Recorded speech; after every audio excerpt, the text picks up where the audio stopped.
하고 성도 중에 분이 이걸 손으로 뜨셔가지고 달아야 된다고. 그래서 여기다 달았습니다. 좀 멋스게 해서 설명을 좀 드렸습니다. 예수님께서 목자와 양에 대해서 말씀을 하십니다. 양 100마리를 돌보는 목자가 있습니다. 그 중에 한 마리를 잃어버렸습니다. 99마리를 맡겨두고 찾아 나섭니다. 찾을 때까지 찾습니다. 찾은 다음에 이제 너무 좋아서 양을 끌고 오는 게 아니라 들쳐매고 그리고 이제 돌아와서 동네 사람 불러놓고 잔치를 벌입니다. 나와 함께 즐기자. 나의 잃은 양을 찾았노라. 좋은 목자 같아요. 그리고 이 양도 꽤 행복한 양 같습니다. 양 이야기를 예수님께서 하시는가? 아니고 사람 얘기를 하시는 겁니다. 거기 7절에 보면은 이와 같이 죄인 한 사람이 회개하면 하늘에서는 회개할 것 없는 의인 99으로 말미암아 기뻐하는 것보다 더하리라. 양 얘기를 빗대어서 지금 사람 이야기를 좀 하고 계신 것입니다. 예수님께서 하나님과 사람의 관계를, 예수님과 사람의 관계를 목자와 양의 관계로 비유해서 말씀을 하십니다. 왜 이렇게 말씀을 하실까 하나는, 우리는 뭐 이렇게 익숙하지 않은 풍경이지만은 이 당시 사람들에게는 목자와 양은 흔히 그냥 보는 것입니다. 양은 시력이 굉장히 약하다고 그래요. 한 5, 6m 앞에까지밖에 못 본대요. 양은 자기가 가야 될 길을 볼 수 있는 눈이 없는 겁니다. 눈은 있으되 멀리 보지를 못하니까 어디에 먹을 것이 있는지, 어디로 가면은 안전한지 이걸 볼 수 있는 눈이 이제 약한 겁니다. 또 양은 무슨 뭐 날카로운 이빨이 있다거나 무슨 뭐 발톱이 몸이 날쌔거나 이래가지고 자기보다 더 사나운 그런 짐승들로부터 자기를 방어하거나 공격할 수 있는 그런 힘이 없습니다. 그러니까 먹을 것도, 무슨 가야 될 길도, 안전한 것도, 자기 몸에 어떤 자기 생명을 유지하는 것도 전적으로 목자에게 이제 의존을 해야 합니다. 우리로 하면 이거 뭐가 이렇게 적절한 비유가 있을까? 젖먹이 아이가 엄마 젖을 먹어야 됩니다. 근데 엄마가 없다고 생각하면 어떻게 되겠습니까? 먹을 수가 없어요. 돌봄을 받을 수가 없어요. 절대적으로 이 젖먹이 아이는 엄마를 이제 의존을 해야 됩니다. 사람이 그와 같다고. 뭔 말씀을 하시는 걸까? 여기 이제 예수님께서 목자를 잃어버린 한 양을 지금 빗대어서 말씀하시는데, 이 목자를 잃어버린 양들은 지금 누구를 말씀하시는 걸까? 그 앞에 보면 이제 몇몇 사람들이 나옵니다. 한 부류의 사람들은 모든 세리와 죄인들, 이렇게 말하는 사람들이 나와요. 세리는 우리가 이제 들은 대로 요새로 말하면 세무 공무원인데, 이 당시 세리는 좀 달랐잖아요. 세리는 굉장히 비난받고 무시당하고 욕먹고 이런 직업입니다. 그런데도 이 사람들이 이 직업을 갖는 이유는 돈을 잘 벌 수 있는 거예요. 돈을 잘 벌 수 있다고 하면은 누가 뭐라고 하더라도 개의치 않냐고 그렇게 사는 거예요. 그러니까 이 세리들에게 목자는 돈일 겁니다. 그 돈을 더 갖고 싶은 마음이 그로 하여금 세리로 살게 이끌고 있거든요. 또 여기 모든 죄인들, 그러니까 이 사람들도 그냥 보통 사람들처럼 사는 사람들은 아닌 것 같아요. 뭘 한번 실수했다고 저 죄인 막 이렇게 사람들이 무슨 어떤 저 사람들은 인생 자체가 죄인이야 이렇게 말하지는 않을 거예요. 그러니까 이 사람들이 자기들이 뭔 욕망하는 어떤 것을 위해서 다른 사람들이 죄인이라고 말을 하든 무슨 뭐 욕을 먹든 혹은 무슨 형벌을 받든 개의치 아니하고 살아가는 어떤 부류의 사람들인 것입니다. 이 사람들에게는 그들로 하여금 그렇게 살게 하는 것이 목자일 것입니다. 여기 또 그 주변에 이제 예수님을 따랐던 사람들이 있습니다. 그 사람들의 목자는 무엇일까? 뭐 언급이 없지만은 그때나 지금이나 사람들의 제일 큰 관심사는 먹고 사는 것입니다. 먹고 사는 것이 부족하면 이게 조금만 여유가 있으면 얼마나 좋을까 싶고, 그만하면 될 것 같은 사람은 더 좋은 걸 먹고 싶고 더 많은 것을 가지고 싶고, 이런 생각을 가지고 이제 아주 이렇게 힘들게 열심히 살아갑니다. 그런 사람들에게는 먹고 사는 것, 이왕이면 좀 더 잘 먹고 더 잘 사는 것이 이제 그들의 인생의 목자가 되어질 것입니다. 사람에게 목자는 그 사람의 인생을 이끌고 가는 무엇이에요? 그것이 그 사람에게 목자인 것입니다. 그런데 문제는 그게 진짜 좋은 목자냐는 거예요. 그걸 따라서 살았더니 와, 내 인생은 정말 행복해. 난 더 이상 바랄 것이 없어. 이렇게 이제 인도하는 그것을 따라 사느냐 그러면은 그건 또 이제 딴 얘기가 될 것입니다. 우리 이제 예배를 드립니다. 여러분의 목자는 누구, 혹 무엇입니까?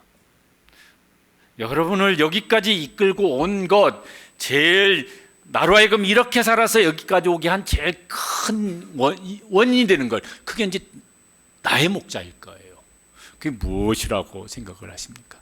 그게 좋은 목자인 것 같습니까? 그걸 따라서 지금까지 이렇게 수십 년을 열심히 살았더니 와, 나는 참 행복한 양과 같아, 이러십니까?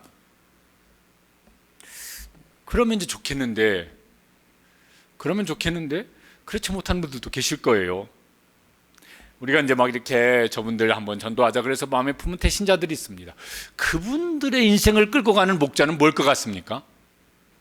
그분들이 이제 와, 내가 그걸 따라서 그것에 이끌려서 인생을 살았더니 난 더 이상 바랄 게 없어요. 나는 너무너무 행복해요. 그런 분들은요, 전도해도 교회 안 나올 거예요. 왜? 나는 더 이상 바랄 게 없이 좋은데 뭐하러 교회 오겠어요? 아, 힘들어요. 누구한테 말도 못하고 답답해 죽겠어요. 걱정이 너무너무 많아요. 네, 이렇게 사는데 인생이 너무 참 뭐 이렇게 텅 빈 뭐 이렇게 인생을 살아온 것 같아요. 뭐 이런 분들이 그러지 말고 진짜 복된 인생의 길이 있습니다. 뭐 이럴 때 이제 이분들이 오시지. 난 더 이상 바랄 것도 뭐 원하는 것도 없습니다. 이런 분들은 교회 시작을 또 안 올 거예요. 이사야 53장 6절에 이건 이제 하나님이 보시는 것이죠. 하나님이 보실 때 사람들이 그와 같다고. 한번 읽어보실까요? 우리는 다 양 같아서 각기 제 길로 갔거늘. 선지자를 통해서 하나님께서 말씀하시는데 사람들이 다 각기 제 길로 가는 양 같다고. 목자를 따라서 가야 되는데 이게 가야 될 길이 아닌데 그 길을 가고 있네. 우리가 이제 그렇게 후회스러운 것도 있어요. 내가 인생이 왜 이렇게 살았지? 되돌아갈 수도 없는데 이건 살 길이 아니야. 그런데 아둥바둥 살았는데 살 길이 아니고 보니까 그게 힘써 달려왔는데 거기 낭떠러지가 있네. 이게 사는 길이 아니라 죽는 길이네. 이렇게 우리가 살아가는 사람들도 많습니다. 5월 이제 가정의 달 이제 이럽니다. 그래서 우리도 이제 뭐 자녀주일, 부모주일 뭐 이렇게 이제 합니다.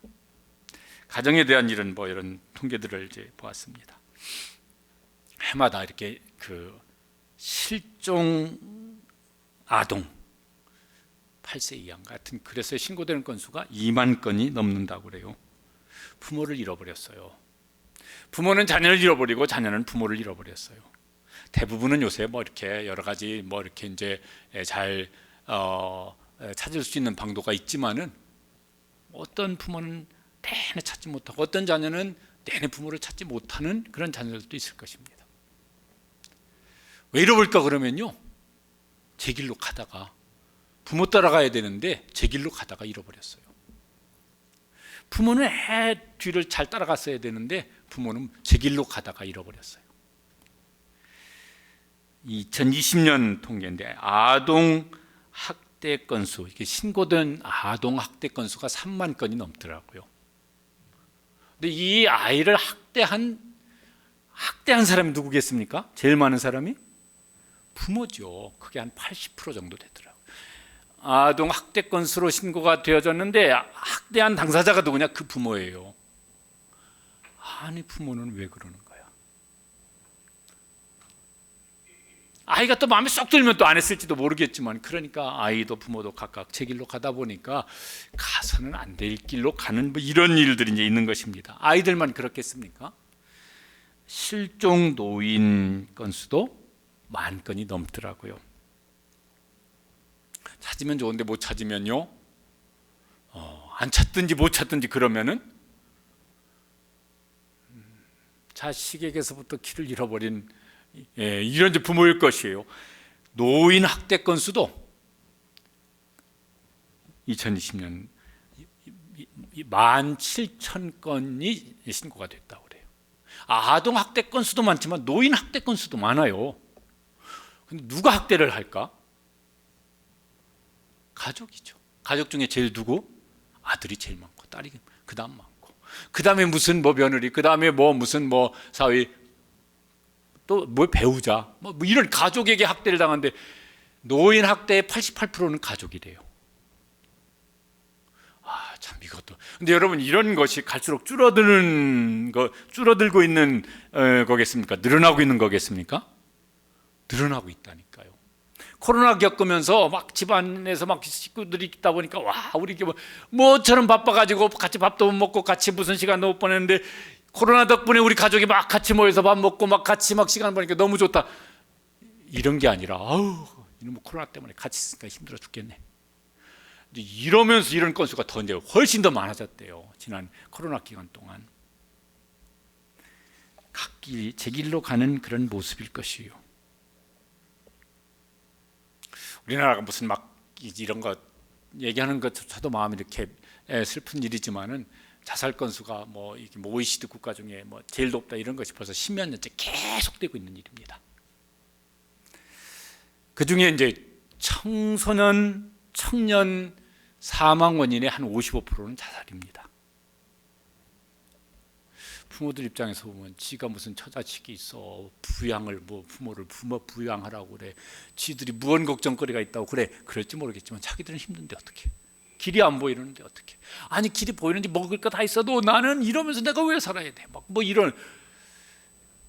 부모가 이해를 합니까? 도울 길이 있습니까? 누가 이해를 하고 도울 길이 있습니까? 그것도 별로 없는 것 같아요. 진짜 이제 누가 이 사람들에게, 아니 집에서 이런 일들이 일어나면 밖에서는 뭐 좋은 일 일어나겠습니까? 밖에서는요 더 어려운 일들이 더 많을 수 있을 거예요. 누가 이들에게 좋은 목자가 되어줄 수 있을까? 좋은 목자를 만났어요. 야, 그래 힘들지만 어렵지만은 문제 없어, 막 이러면서 인도함을 받고 보호함을 받고 뭐 이렇게 견뎌내고 뚫고 나가고 이래야 되겠는데, 누가 좋은 목자가 되어줄 수 있을까? 마태복음 9장 36절에 보면 예수님께서 그때 당시의 사람들을 보면서도 마음이 많이 안 좋으셨습니다. 그래서 저렇게 말씀을 하셨어요. 같이 읽어보실까요? 무리를 보시고 불쌍히 여기시니 이는 그들이 목자 없는 양과 같이 고생하며 기진함이라. 지금 양 얘기가 아니고 뭐예요? 사람 얘기예요. 저 사람들의 인생에 목자가 있어야 되는데 없으니까 저들의 마음이, 저들의 삶이, 야 참. 그러면서 예수님께서 불쌍히 여기셔서 그래서 이제 그렇게 슬퍼하시는 모습이 나옵니다. 우리를 바라보시는 주님의 마음이 어떠실까? 그런 사람들도 많이 있을 것 같아요. 여기 오늘 말씀에 이제 그래서 목자가 이제 등장을 합니다. 양을 찾아 나서는 목자가 나오는데, 그 양을 절대로 포기하지 않냐고 끝까지 이제 찾아냅니다. 그런데 그 양을 찾기 위해서 목자가 어떤 걸 하냐면은 고생하고 수고하고 이런 정도가 아니라 그 양을 찾아 살리기 위해서 목자가 죽어요. 이게 양 얘기 중에는 이런 얘기 없을 거예요. 사람 얘기예요. 그런데 이 목자가 이제 어떤 목자냐면은, 그 목자가 나타나서 이렇게 말을 합니다. 요한복음 10장 11절에 보면은 이렇게 말을 합니다. 읽어보시겠습니다. 나는 선한 목자라. 선한 목자는 양들을 위하여 목숨을 버리거니와. 누가 하신 말씀이죠? 예수님이 하신 말씀이에요. 나는 선한 목자라.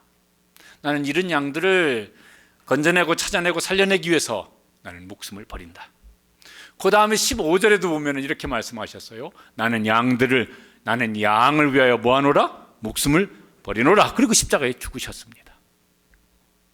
그 양을 살리시기 위해서, 영원히 살리시기 위해서, 그 죽을 운명에 영원한 죽음에 매여 있는 양을 살리시기 위해서, 내가 그 양을 찾아서 살리기 위해서 나는 목숨을 버리노라.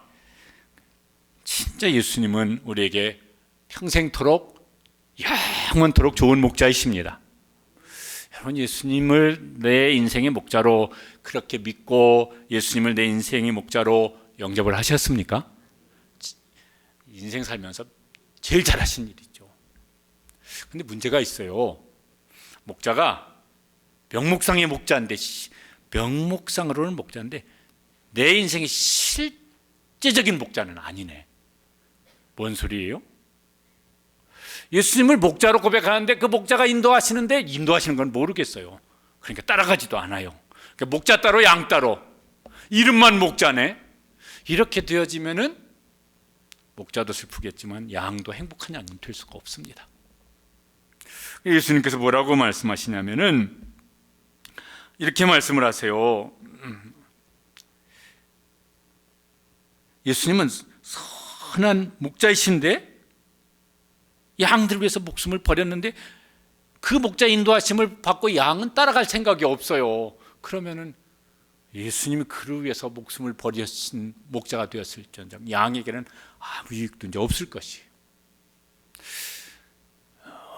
예수님이 하나님께서 왜 예수님을 선한 목자가 되셔서 세상에 보내시고, 예수님은 왜 우리 가운데 오셔서 선한 목자가 되셔서 양을 위해서 그 목숨을 버리신 일을 하십니까? 그런 의무가 뭐가 있으십니까? 그렇게 하지 않으면 안 될 무슨 막 예수님이 우리에게 무슨 빚을 지신 것이 있으십니까? 안 그러고 성경에 보면 이유가 딱 한 가지만 있어요. 그 이유가 뭡니까? 하나님이 세상을 이처럼 사랑하사. 사랑을 하면은, 혹은 뭐 물건 같으면 좋아하면은 그것을 귀하게 여기는 것 같아요. 이렇게 물건들은 우리가 다 어디 뭐 마트에서나 사는 물건들은요 가격이 다 있습니다. 그 물건의 가치는 뭐에 의해서 결정될까 그러면은 가격에 의해서 결정되는 것이죠. 이게 또 얼마짜리인지 모르겠어요. 마스크 이거 필요하긴 한데 요즘에 이제 뭐 예전에 막 비싸기도 했었는데 이 마스크 얼마짜리인지 모르겠어요. 이걸 잃어버렸어요. 그 마스크 찾아야 되는데 그래서 막 동네방네 막 가고 파출소 신고하고 이런 일이 있을까요? 그런 일 없어요. 이거 얼마 합니까? 한 1,000원 합니까? 제가 안 사봐서 모르겠는데 찾지 않아요. 그거 잃어버렸어도. 가끔 교회 마당에 10원짜리 떨어져 있어요. 누가 흘리고 가는데 주워가는 사람이 아무도 없어요. 그거 10원 가지고 막 그 10원 어디서 잃어버렸어 이거 막 이러면서 찾는 일을 안 해요. 그건 가치가 그거밖에 안 되니까.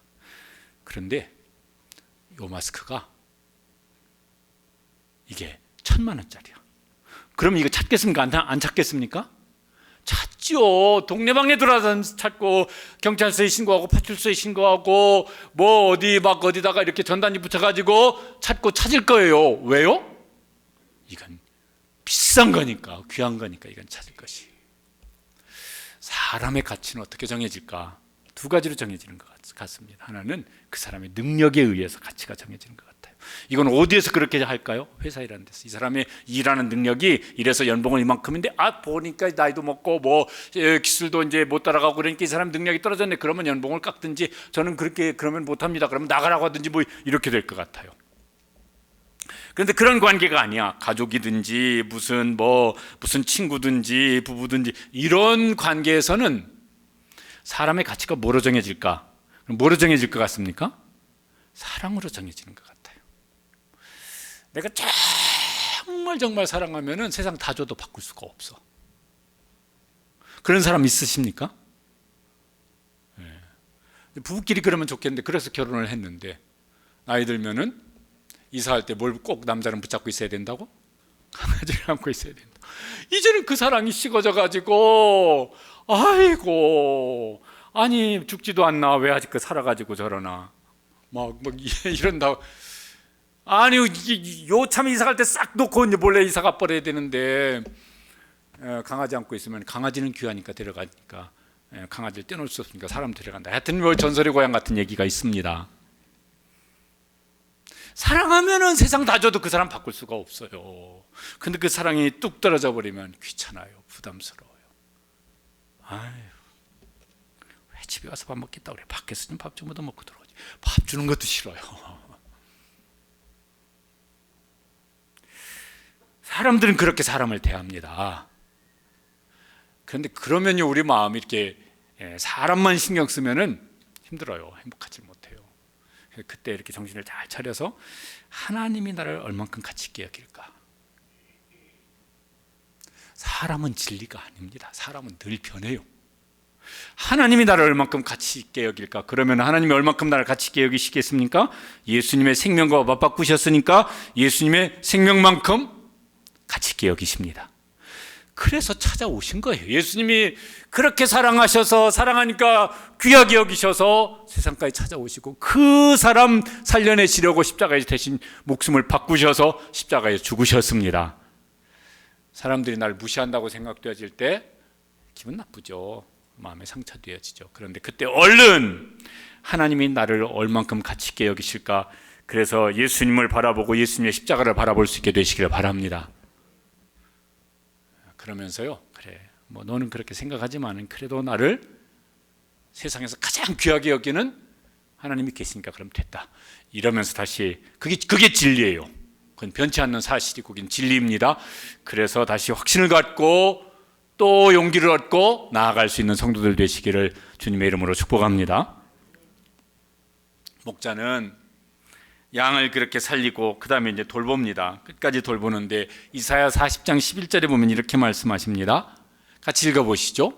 그는 목자같이 양떼를 먹이시며 어린 양을 그 팔로 모아 품에 안으시며 젖먹이는 암컷들을 온순히 인도하시리로다.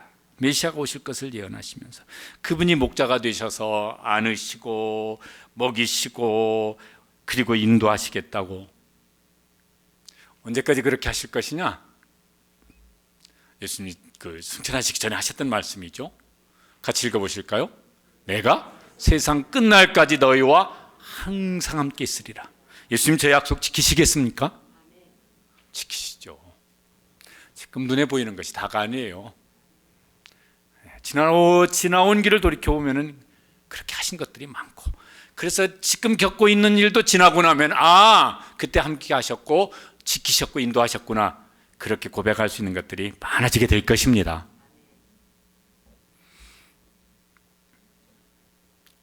양도 잘해야 될 일이 있어요. 목자는 인도하시는데 양이 지금 요 길로 인도하는구나, 그걸 알고 따라가야죠.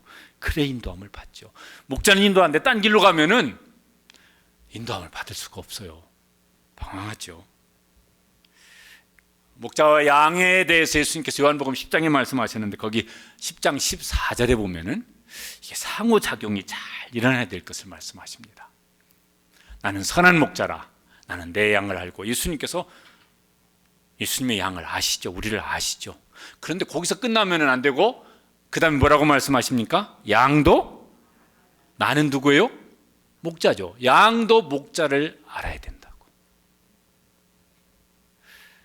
그런데 그 어떻게 목자를 알 수 있을까? 그 앞에 보면 이런 말씀을 하셨습니다. 3절에 보면은 같이 읽으시죠. 양은 그의 음성을 듣나니.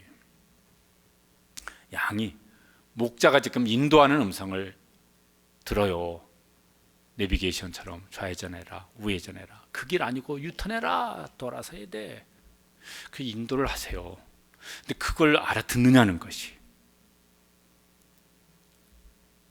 우리 귀에요 많은 소리도 들려옵니다. 양은 잘 못 본다고 그랬지 않습니까? 그러니까 양은 잘 못 보지만은 우리는 보는 것도 많고 듣는 것도 많아요. 그 보는 것이 우리로 하여금 길을 인도해요. 혹은 우리 귀에 들리는 것이 우리의 생각을 사로잡아서 우리 인생을 인도합니다. 그런데 그게 좋은 목자냐는 거예요. 그걸 보고 따라가면, 그걸 듣고 따라가면 그것이 내 인생이 정말 축복받은 인생이구나, 나는 행복한 인생을 사는구나, 그렇게 인도하는 거냐는 거예요.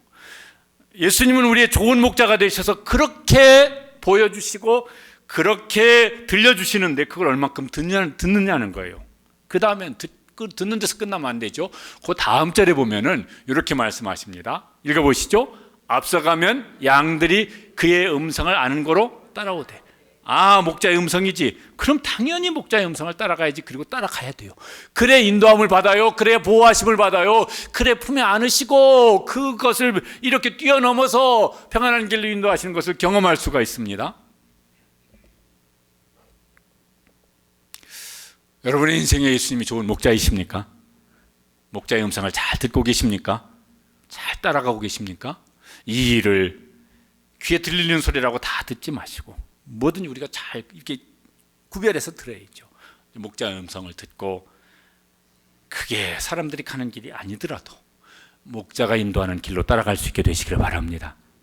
그러면은 주님이 날 인도하셨네. 야, 그때 참 힘들었었는데, 그때 정말 이렇게 고민스러웠었는데, 그때 진짜 걱정이 많았었는데, 주님이 나를 인도하셨어. 여기다가 이렇게 세워주셨네. 그래서 그때 그 속에서 인도하심을 받아서 주님께서 하신 일 때문에 오히려 간증거리도 생기고 찬송할 이유도 생기게 될 줄로 믿습니다. 그렇게 목자 인도함을 받았던 어떤 사람이 지은 멋진 시가 있습니다. 성경에 나오는 유명한 시죠. 같이 읽어보시죠. 여호와는 나의 목자시니 내게 부족함이 없으리로다. 그가 나를 푸른 풀밭에 누이시며 쉴 만한 물가로 인도하시는도다. 누가 지은 시죠? 다윗이죠. 여러분, 다윗이 근심 걱정 없는 인생을 평생 살았습니까? 아니죠. 거친 인생을 살았습니다. 그가 어렸을 때 어느 시절에 했던 말이 시편에 있습니다. 내 부모는 나를 버렸으나 찢어지게 가난한 집에서 10남매 중에 막내로 태어난 다윗이 나는 부모에게도 버림받은 자식이지. 그런 가슴 아픈 어린 시절을 보냈어요. 그보다 더 가슴 아픈 얘기가 어디가 있겠습니까? 어느 날 선지자가 찾아오더니 하나님이 너를 왕으로 세우신다고, 그리고 덥석머리에다 기름을 부으셨는데 그 다음부터 인생이 꼬이기는데 얼마나 꼬였는지.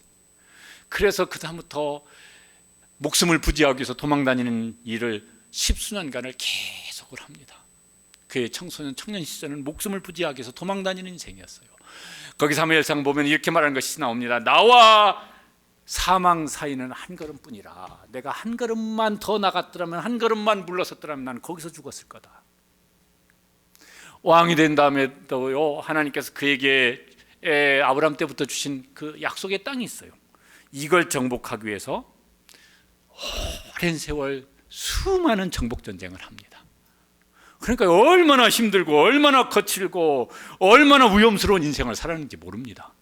그렇게 살고 나서 한 말이에요. 여호와는 나의 목자시니 내게 부족함이 없으리로다. 그가 나를 푸른 풀밭에 누이시고 쉴 만한 물가로 인도하시는도다. 근데 그때 다윗이 뭐였냐면은 목자이신 주님의 음성을 들었습니다. 그리고 그 목자이신 주님께서 말씀하시는 길을 따라갔습니다. 그랬더니 그게 도망다니는 길이든 버림받은 것처럼 되어진 그 상황이든, 그게 전쟁의 험한 자리든, 거기서 나를 인도해 주셨구나. 거기서 나를 사망의 음침한 골짜기로 다닐지라도 해를 두려워하지 않을 것은 거기서 주님이 나를 보호하셨구나. 그래서 이 시편에 그 많은 시들이 이제 있는 것이죠.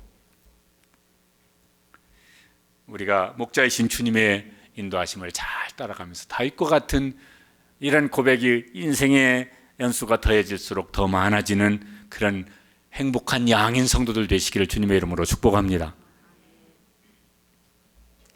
목자가 양을 찾아서 이제 어깨에 둘러매고 왔어요. 그리고 잔치를 벌였어요. 이게 그러니까 양 얘기가 아니라 사람 얘기였습니다. 거기 7절 말씀을 다시 한번 보시면은 이렇게 말씀하셔요. 이와 같이 죄인한 사람이 회개하면 하늘에서는 회개할 것 없는 의인 99으로 말미암아 기뻐하는 것보다 더하리라. 다른 비유지만 거기 10절에 보면요 비슷한 말씀을 하셨어요. 같이 읽어보시죠. 죄인한 사람이 회개하면 하나님의 사자들 앞에 기쁨이 되느니라. 이게 이제 이런 모습입니다. 우리가 누군가가 전도를 했습니다. 우리가 그래서 그 사람의 전도를 받고 예수님 앞에 나왔습니다. 교회에 나와서 예수님을 믿었습니다. 그때 하나님께서 뭐 하셨다고요? 기뻐하신다고. 그 10절에 보면 하나님의 사자들, 제가 보여 천사들이에요. 불러놓고 하나님이 기뻐하셨다고. 그러니까 여기 지금 이른 양을 찾고 이렇게 막 잔치를 벌였다는 거 하는 것이 그 어디서 일어난 잔치를 예수님 지금 말씀하시는 겁니까? 하늘에서 하나님이 그의 천사들을 다 불러 모아놓고 잔치하시는 것을 말씀하시는 거예요. 여러분이 하나님 품에 돌아왔을 때 하나님은 너무 기쁘셔서 하늘의 천군 천사를 다 불러놓고 잔치를 벌이셨습니다. 그렇게 여러분은 하나님의 기쁨의 대상이십니다. 그래서 여러분 스스로 자기 자신을 무시하지 마십시오. 막 우리 그럴 때 있어요. 나 같은 거, 나 같은 인생이. 그러지 마세요. 그건 사람들이 그렇게 할지 혹은 스스로 생각할지 모르겠지만 여러분이 하나님 앞에 돌아오실 때 잃어버린 자녀, 찾아가지고 막 그 부모가 막 1년 만에 찾아서 막 한 달 만에 찾아서 그래서 막 기뻐서 어쩔 줄을 몰라서 우리는 너무 좋으면 죽잖아요. 좋아 죽을 지경이에요. 하나님께서 그렇게 기뻐하셨습니다. 나는 하나님 앞에 그런 기쁨을 하나님께 기쁨이 되어지는 존재입니다. 그렇게 여러분 자신을 생각하게 되시기 바랍니다. 이게 지금 뭘 그렇게 무슨 막 어떤 막 뭐 체면을 걸자는 얘기, 뭐 그렇게 막 무슨 없는 얘기를 지어가지고 가는 게 아니라 성경이 하나님 그러신다고 말씀하세요. 성경 말씀이 진리니까 그게 진리죠. 다른 사람이 내 마음에 안 든다고 너무 뭐라고 하지 마세요. 그 사람은 적어도 하나님 앞에서 뭐예요? 하나님이 그의 사자들을 불러놓고 잔치를 벌일 만큼 하나님께 기쁨이 되어지는 사람입니다. 한번 옆에 분한테 그렇게 한번 말씀하시죠. 적어도 당신은 하늘의 천군 천사들과 함께 하나님이 기뻐하시는 존재입니다. 그럼 뭐라고 대답을 하시죠? 이제야 아셨습니까? 뭐 이렇게 대답을 하시죠. 나는 그런 사람인 걸 이제야 아셨습니까? 그런데 하나님께서 우리를 통해서 또 다른 이른 양들이 하나님께 돌아오면은 또 그렇게 기뻐하실 것이에요. 설교 후에 부를 찬양인데요.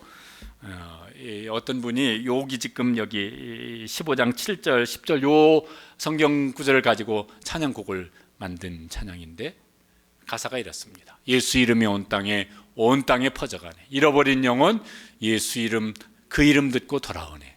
예수님 기뻐 노래하시리 잃어버린 영혼 돌아올 때. 예수님 기뻐 춤추시리 잃어버린 영혼 돌아올 때. 2절에는 하나님 기뻐 노래하시리 막 이렇게 이제 했어요. 우리 예배가 이런 예배가 되었으면 좋겠습니다. 우리끼리 예배를 드려도 하나님 기뻐 받으실 거예요. 야, 하나님을 사랑합니다. 하나님 감사합니다. 그러면서 예배를 드리면 하나님 기뻐하시겠지만은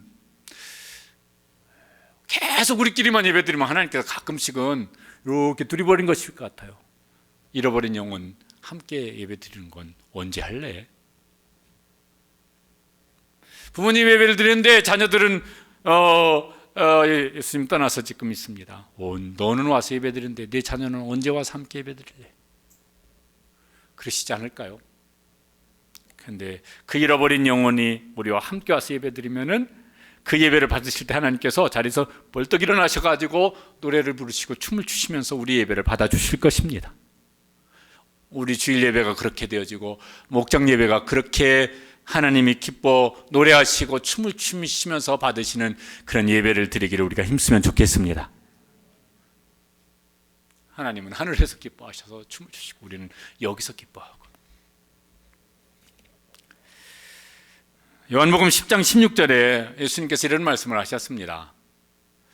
이 우리의, 이게 양의 우리를 말하는 거예요. 이 우리에 들지 아니한 다른 양들이 내게 있어 내가 인도하여야 할 터이니 그들도 내 음성을 듣고 한 무리가 되어 한 목자에게 있으리라.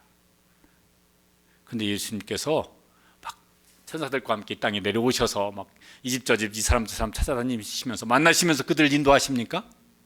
그렇게 안 하시고 어떻게 하시죠? 교회를 세우셨어요. 너희는 모든 민족 제자 삼아라. 너희는 땅 끝까지 가서 내 증인 되라. 그리고 그 일을 위해서 먼저 우리를 만나주시고 우리를 양으로 삼아주셨습니다. 교회가 존재하는 이유가 뭐냐? 우리가 신앙생활하는 가장 본질적인 이유가 뭐냐 그러면은 저 잃어버린 양들을 이제는 우리가 뭐예요? 진짜 목자신 좋은 목자신 예수님께 인도하라고. 그게 이제 우리가 신앙생활하는 첫 번째 이유고 교회가 이 땅에 존재하는 첫 번째 이유가 되어집니다. 그렇죠. 이제 이번 행복한 연도 축제를 하면서요 이렇게 되기를 이제 기도하고 또 실제로 그렇게 됐으면 좋겠습니다. 뭐냐면 내가 이제 뭐 과거를 한번 돌이켜 보기도 하고 성경 말씀을 묵상하기도 하고 또 예배를 드리고 찬양하고 이렇게 묵상하기도 하면서 내가 예수님 믿었다고 하는 것이 얼마나 나에게 복이 되어지는 걸까? 지나온 살아온 인생을 보니까 예수님을 믿었다고 하는 것이 나한테 인생이 얼마나 복인가? 내 미래, 저 영혼까지 생각을 해보면 예수님을 내가 믿는다고 하는 것이 얼마나 복일까? 그래서 그것이 우리 마음속에 막 기쁘고 감사하고 그렇지. 이거지. 이게 풍성해지는 우리 성도들 되시길 바랍니다. 그런 은혜를 구하시고 그런 은혜를 베풀어 주셨으면 참 좋겠어요. 그래야 다른 사람들에게 말을 하든 못하든 걱정, 염려, 스트레스, 두려움, 이런 사람들에게 내가 진짜 길 한번 알려줄게. 진짜 행복하게 사는 길 알려줄게.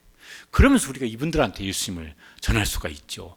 나도 그게 확신이 없고 나도 그런 기쁨이 없는데 누구한테 말을 하겠어요? 나 교회에서 시키니까 그냥 하는데 참 부담스럽네. 그러면 그분도 그러면 교회 가면 안 되겠구나. 왜? 교회 가면 부담스러운 일만 생기겠구나.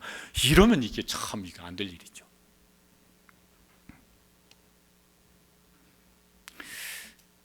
우리가 이런 양을 주님께로 인도하면은 우리도 기쁨이 되어지고, 우리도 더 살아나고, 우리도 회복되어지고, 그 영혼도 진짜 예수님 만나서 행복한 인생을 살 수 있는 일이 오늘 우리 교회를 통해서, 우리를 통해서 일어나게 되기를 주님의 이름으로 축복합니다. 지난 주간에 신문을 읽는데요, 야, 이거 참 사람들이 이거 얼마나 많은 사람들이 이 일 때문에 지금 이제 걱정하고 있을까 하는 그런 기사가 있었어요. 저 기사 제목입니다.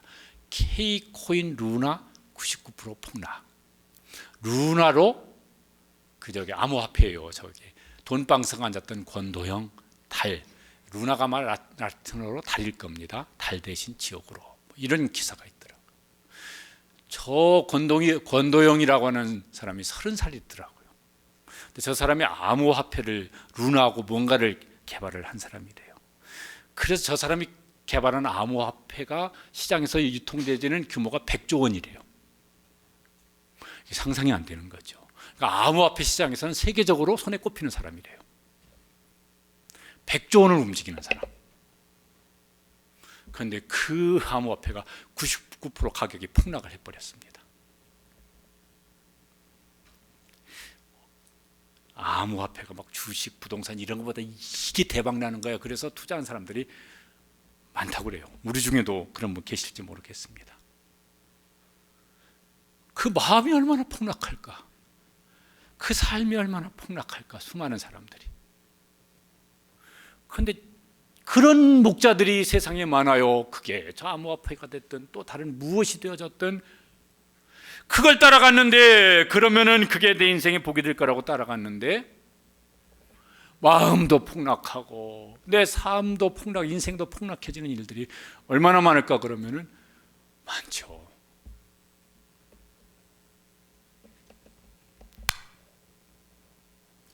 예수님께서 내가 선한 목자라, 나를 따르라고. 그러면은 우리를 인도하시되 푸른 초장으로 맑은 물가로 인도하실 것이라고. 시편 23편 마지막 6절이 나의 평생의 선하심과 인자하심이 반드시 나를 따르리니 내가 여호와의 집에 영원히 거하리로다. 그 목자이신 하나님께서, 좋으신 목자이신 주님께서 나를 평생 인도하시고 영원히 인도하시겠구나. 그러면서 살아왔고 또 살아갈 거라고 고백을 합니다. 그 좋은 목자이신 예수님을 더 깊이 만나고 인도하심을 더 많이 경험하면서 행복을 누릴 수 있는 우리 모든 행복한 양인 우리 성도들 되시기를 축복합니다.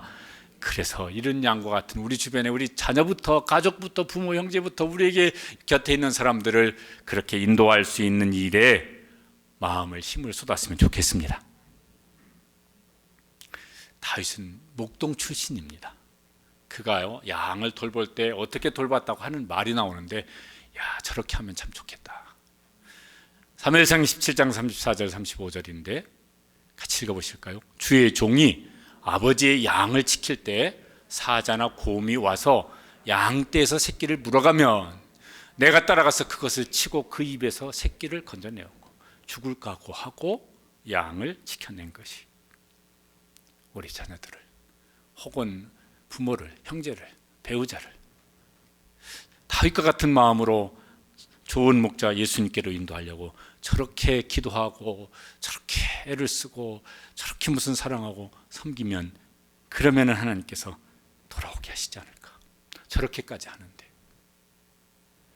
그래서 하나님은 어떻게 해요? 하늘에서 기뻐하셔서 노래하시고 춤을 주시고, 우리는 그 행복을 가족이 함께 누리고 내 곁에 있는 그 가까운 이웃이 함께 누리면서 좋은 목자 따라가는 행복한 양인 우리 모든 교회 성도들, 모든 가정들, 그리고 우리가 붙여주신 귀한 영혼들 되기를 간절히 소망하고 또 축복합니다.